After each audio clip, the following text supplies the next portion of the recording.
Hey guys, welcome back to the ज्ञान की गरीब यूट्यूब चैनल। दरअसल इस वीडियो में आज हम बात करने वाले हैं गगनयान 2022 के बारे में। तो चलिए शुरू करते हैं। आप सभी लोगों को पता होगा गगनयान क्या है, पर मैं फिर से आप लोगों को बताना चाहता हूँ कि what is it.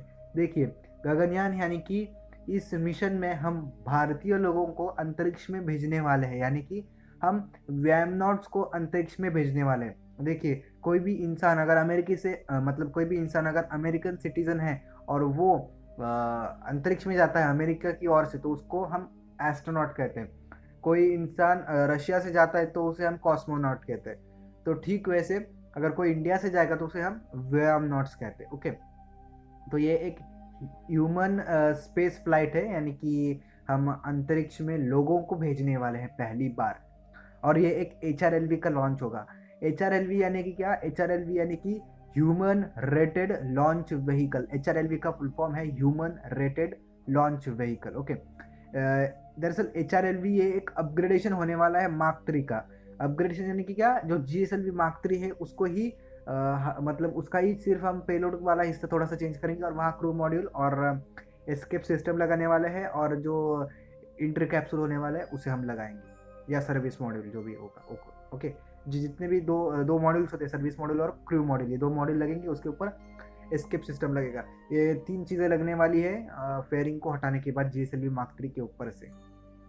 Okay, anyways, तो आगे बढ़ते हुए हम जानेंगे कि हमें ज़रूरत क्यों है। देखिए, वर्ल्ड काफ़ी फास्ट चल रहा है हमारे से। ओके, मतलब काफ़ी तेज चल रहा है वर्ल्ड, आप सोच भी नहीं सकते।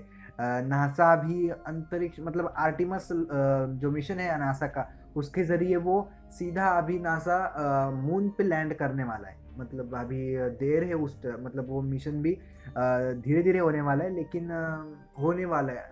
नासा भी मून तक पहुंच चुका है और इंडिया अभी तक हमारे लो अर्थ ऑर्बिट तक भी नहीं गया ह्यूमन स्पेस फ्लाइट के बारे में। ओके, तो वर्ल्ड काफ़ी तेज़ है। प्राइवेट कंपनियां ने ऑलरेडी कर दिया है, प्राइवेट कंपनियां ने। और ये जो प्राइवेट कंपनी है ये हमसे भी तेज़ है। जैसे मैंने ऊपर आपको कहा, प्राइवेट कंपनी यानी कि कैसी? जैसे कि हमारी ब्लू ओरिजिन हो गई, फिर हमारी स्पेस एक्स हो गई। इन्होंने एक्चुअली कर दिया है, लेकिन यानी कि ये लोग अंतरिक्ष में लोगों को लेके जाते हैं। ब्लू ओरिजिन तो एक सब ऑर्बिटल व्हीकल है, मतलब ब्लू ओरिजिन का जो न्यू शेपर्ड रॉकेट है ये एक सब ऑर्बिटल व्हीकल है, लेकिन वो लेके जाते हैं अंतरिक्ष में, यानी कि कार्बन लाइन तक, और फिर से नीचे आते हैं। पर स्पेस एक्स सीधा ISS इंटरनेशनल स्पेस स्टेशन तक लेके जाता है एस्ट्रोनॉट्स को। ओके, तो हमें ये एक नेशनल नीड भी बन चुकी है, क्योंकि देखिए, जो स्पेस प्रोग्राम होता है वो उस देश की शान होता है, वो उस देश का एक प्राइड होता है। और अगर आपके देश के पास प्राइड ही नहीं तो आप मतलब मतलब एक अलग सी बात हो जाती है ये। ओके, स्पेस प्रोग्राम यानी कि देश का प्राइड होता है, और जो हमारी सिक्योरिटी होती है या जो मिलिट्री होती है वो देश की आप कह सकते हो एक सिक्योरिटी होती है। ओके, या सिक्योरिटी आप जो भी कहो, डिफेंस होता है देश का। तो गगनयान एक नेशनल नीड बन चुकी है। जो वर्ल्ड है वो हमसे आगे जा रहा है, इसलिए हमें ये चीज़ करनी ही है। हमें व्यामनॉट्स को आगे भेजना है। पर इस चीज़ में प्रॉब्लम क्या है कि क्या मतलब 2022 में क्या क्या प्रॉब्लम है? देखिए, पहली बात तो गगनयान जो है ये आउट ऑफ टाइम है, यानी कि ये जो गगनयान मिशन है ये धीरे चल रहा है। क्यों? कोविड की वजह से भी और अवेलेबिलिटी के कारण भी। देखिए, पहली बात तो GSLV मार्क 3 कम प्रोड्यूस होता है, यानी कि कम GSLV मार्क 3 को मैन्युफैक्चर किया जाता है, और उसमें ही हमें GSLV मार्क 3 को रीडिज़ाइन करके HRLV बनाना था। तो डिज़ाइन तो रेडी है, लेकिन क्या रॉकेट रेडी है? जी हाँ, रॉकेट भी रेडी हो चुका है। पर लेकिन जो ऊपर का उसका जो क्रू मॉड्यूल, एस्केप सिस्टम और सर्विस मॉड्यूल जो है वो अभी भी रेडी नहीं है, इसलिए ये रनिंग आउट ऑफ टाइम, यानी कि ये टाइम से पीछे चल रहा है। ओके, और ये लीड कर सकता है एंड ऑफ मिशन, यानी कि ये मिशन बंद हो सकता है। क्यों? क्योंकि ये वही गलती है जो नासा कर चुका है और इसरो दोहराना चाहता है। गलती कौन सी है? देखिए, जो स्पेस शटल के बारे में आप सभी को पता होगा, स्पेस शटल का लॉन्च हुआ था, काफ़ी अच्छा लॉन्च भी था और काफ़ी ख़राब लॉन्च भी था, जिसमें बहुत सारे लोग मारे गए थे। तो उसमें SRB लगाया गया था। SRB यानी कि क्या? Solid rocket booster. देखिए, सॉलिड रॉकेट बूस्टर जितना अच्छा है उतना खराब भी है। देखिए, सॉलिड रॉकेट बूस्टर को हम कभी भी कंट्रोल कर नहीं सकते। जो हमारा आप कह सकते हो नासा था, नासा ने इतना अच्छा स्पेस शटल तो बना लिया, इतनी अच्छी चीज़ें बना ली, लेकिन उसमें उसने एस्केप सिस्टम नहीं लगाया।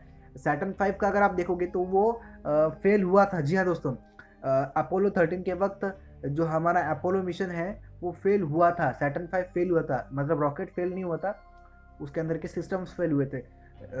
जो हमारा अपोलो 13 स्पेसक्राफ्ट था वो चांद तक पहुंचने वाला था और उसमें ही ऑक्सीजन टंकी फट गई, जिस कारण उनको फिर से लौटना पड़ा, लेकिन इसमें जीवित हानि नहीं हुई थी।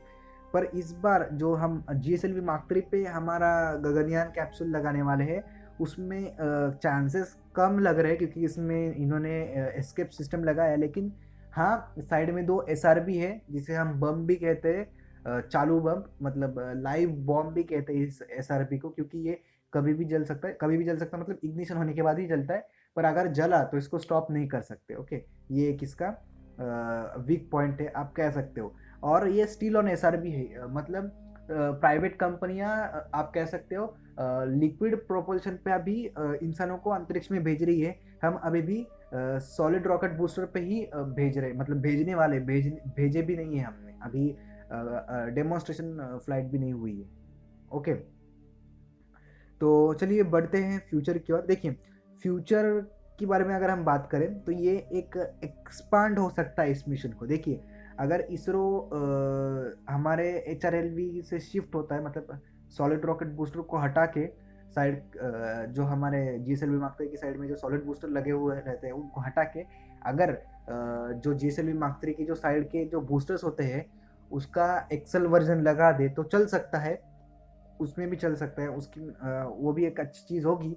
JSLV Mark 3 के साइड बूस्टर्स अगर हम मतलब JSLV Mark 3 के अगर हम साइड बूस्टर्स हटा दे और JSLV Mark 2 के साइड बूस्टर्स लगा दे, वो भी एक्सेल वर्जन वाले, यानी कि जितना एक्सेल कर सके, मतलब जितना बड़ा कर सकते हैं उसे उतना बड़ा करके लगा दे तो चल सकता है। लेकिन प्रॉब्लम ये होगा कि उसका जो आप कह सकते हो मतलब कैपेसिटी होगी वो घट जाएगी। देखिए, पेनल्टी, मतलब ये जो पेलोड पेनल्टी वो तो देनी पड़ेगी आपको। ओके, एनीवेज, एक्सपांड हो सकता है HRLV Mark 1 से हम HRLV Mark 2 भी बना सकते हैं, लेकिन उसके लिए बहुत देर है, अभी तक मिशन भी लॉन्च नहीं हुआ, रॉकेट भी नहीं लॉन्च हुआ, हमने HRLV को देखा भी नहीं अभी तक। ओके, आगे बढ़ते हुए, ये एक करियर हो सकता है भारतीय इंसानों के लिए। देखिए, अगर किसी को भी अंतरिक्ष में जाना है तो 3 से 4 ऑप्शन है। पहला ऑप्शन है नासा, चाइना भी है, चाइना से अभी कोई भी इंडियन गया नहीं है, रशिया भी है, और एक और है, आप गेस कर लो वो कौन है। गेस करने के बाद कमेंट सेक्शन में ज़रूर बताना कि और एक स्पेस एजेंसी कौन सी है वो। ओके, एनीवेज, तो ऐसे 4 स्पेस एजेंसीज है जिसके द्वारा हम अंतरिक्ष में जा सकते हैं, और इसमें अभी भारत भी आने वाला है। तो पहले क्या होता था ना, किसी इंडियन को अगर स्पेस में जाना होता था ना तो उनको इन 4 स्पेस एजेंसी के पास जाना होता था, और ऑफ कोर्स उनके हाथ पे उन्हीं देशों का फ्लैग होगा जो देश उनको स्पेस में भेज रहा है। तो ये एक अच्छी बात नहीं लग रही थी, इसलिए इंडिया के जो मतलब लोग थे वो थोड़े से डिसअपॉइंट हो रहे थे इस चीज़ के ऊपर। पर लेकिन इस बार जो इंडिया ये गगनयान मिशन करने वाला है, इससे काफ़ी लोगों का करियर भी हो सकता है। ओके, कुछ लोग जॉनॉट्स भी बन सकते हैं, और ये एक स्पेस टूरिज्म के लिए भी अवेलेबिलिटी हो सकती है। मतलब मैं अब देखिए, ये जो स्पेस टूरिज्म की बात मैंने यहाँ की है ना, ये काफ़ी लंबी बात है, यानी कि 2035 या 40 की बात कर रहा हूँ मैं। अगर 2035 तक गगनयान प्रोजेक्ट चलता है, 2040 तक गगनयान प्रोजेक्ट चलता है, तब तक इंडिया स्पेस टूरिज्म तक पहुँच सकता है। मतलब हम मतलब सोच सकते हैं कि गगनयान के द्वारा हम स्पेस टूरिज्म भी कर सकते हैं। अगर स्पेस टूरिज्म गगनयान के द्वारा होता है तो वो काफ़ी अच्छी बात होगी, काफ़ी मज़ा आएगा गगनयान के द्वारा स्पेस टूरिज्म होता है तब। और तब तक 2040 या 35 तक जो हमारा रॉकेट है एच आर एल वी का सबसे अपग्रेडेड वर्जन आ भी चुका होगा, और तब तक इतनी हमारी आप कह सकते हो टेक्नोलॉजी इतनी एडवांस हो चुकी होगी कि हम कम से कम टाइम में कम से कम टाइम में जल्द से जल्द ट्रेनिंग ले सकते हैं, और कम से कम पैसे में हम स्पेस टूरिज्म कर सके, कंपेयर टू प्राइवेट कंपनी जैसे ब्लू ओरिजिन भी पैसे लेते हैं, पर प्रॉब्लम ये है कि उनका थोड़ा सा मीडियम बजट है, लेकिन इसरो अगर करेगा तो शायद से कम भी हो सकता है वो। ओके, एनीवेज, सो ये मेरी आज की वीडियो थी, आज का प्रेजेंटेशन था। होप सो आपको ये वीडियो प्रेजेंटेशन पसंद आया होगा। अगर आप इस चैनल पर नए हो तो इस चैनल को सब्सक्राइब कीजिए, लाइक कीजिए, मिलते हैं अगली वीडियो में, तब तक के लिए जय हिंद, वंदे मातरम।